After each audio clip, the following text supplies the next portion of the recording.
Hello my dear students. अगर हम translatory motion की बात करें या फिर लीनियर मोशन की बात करें तो इस लीनियर मोशन में हम काइनेटिक एनर्जी की बात करते हैं। उसके मोशन के कारण जो एनर्जी किसी बॉडी में होती है उसे हम कहते हैं काइनेटिक एनर्जी, है ना। जैसे हमारे पास में कोई बॉडी है ना, और ये बॉडी वी वेलोसिटी से लीनियर मोशन परफॉर्म कर रही है, वी वेलोसिटी से।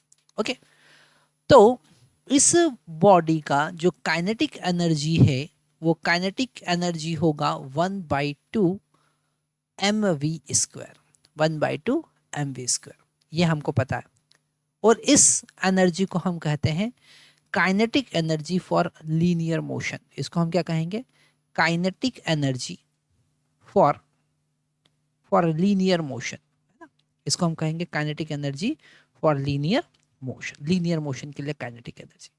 ओके, पर अगर हम रोटेशनल मोशन की बात करते हैं, ओके, अगर हम रोटेशनल मोशन की बात करते हैं तो वहां पर काइनेटिक एनर्जी के लिए हमको अलग कॉन्सेप्ट यूज करना पड़ेगा, क्योंकि वहां पर हर एक पार्टिकल का वेलोसिटी अलग अलग होता है। और उन हर एक पार्टिकल के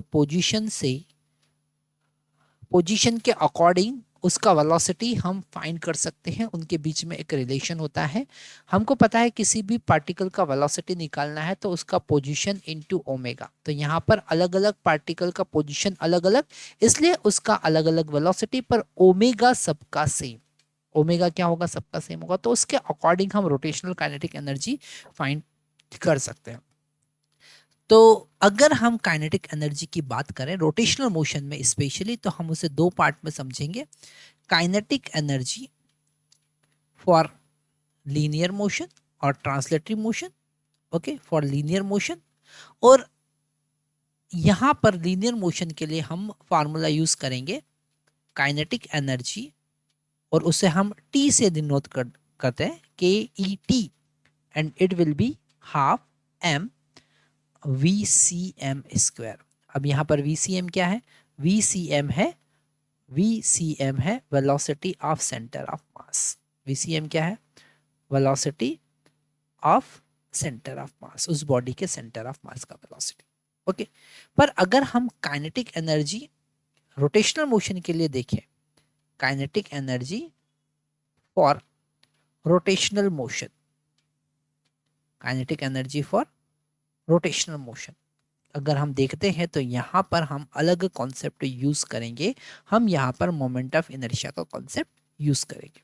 ओके, तो यहाँ पर हमारे पास फॉर्मूला होगा काइनेटिक एनर्जी, और इसे हम KER से डिनोट कर देते हैं, और ये होगा 1/2 ICM इंटू ओमेगा²। और ये ICM क्या है? ICM है moment of inertia about centroidal axis, moment of inertia about centroidal axis. Okay, centroidal axis. Okay, तो यहाँ पर हम जब कभी रोटेशनल मोशन की बात करेंगे तो रोटेशनल मोशन में हम ट्रांसलेटरी काइनेटिक एनर्जी और रोटेशनल काइनेटिक एनर्जी दोनों की बात करेंगे। ओके, और जब कोई बॉडी, जैसे ये बॉडी है ना, और ये बॉडी इस सेंटर ऑफ मास के अबाउट, ये एक्सिस है कोई, है ना, ऐसा हॉरिजॉन्टल एक्सिस कंसिडर कर लेते हैं।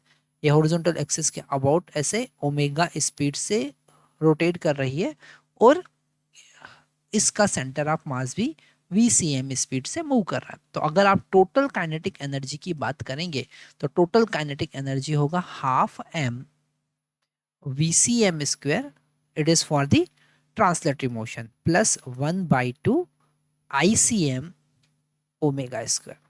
ओके, तो यहाँ पर ये टोटल काइनेटिक एनर्जी होगा। ओके, तो जब कभी हम रोटेशनल मोशन में काइनेटिक एनर्जी की बात करेंगे तो हम kinetic energy for translatory motion as well as kinetic energy for rotational motion भी कंसिडर करेंगे। ओके, नेक्स्ट वीडियो में हम इस kinetic energy for rotational motion का डेरिवेशन देखने वाले हैं। बहुत बार ये हमको समझना बहुत ज़्यादा ज़रूरी होता है। बोर्ड पॉइंट ऑफ व्यू से बड़ा इंपॉर्टेंट है, JEE NEET point of view से डेरिवेशन इंपॉर्टेंट है। तो एक बार डेरिवेशन आपको समझना बहुत ज़्यादा ज़रूरी है। नेक्स्ट वीडियो में हम उसी की बात करने वाले हैं।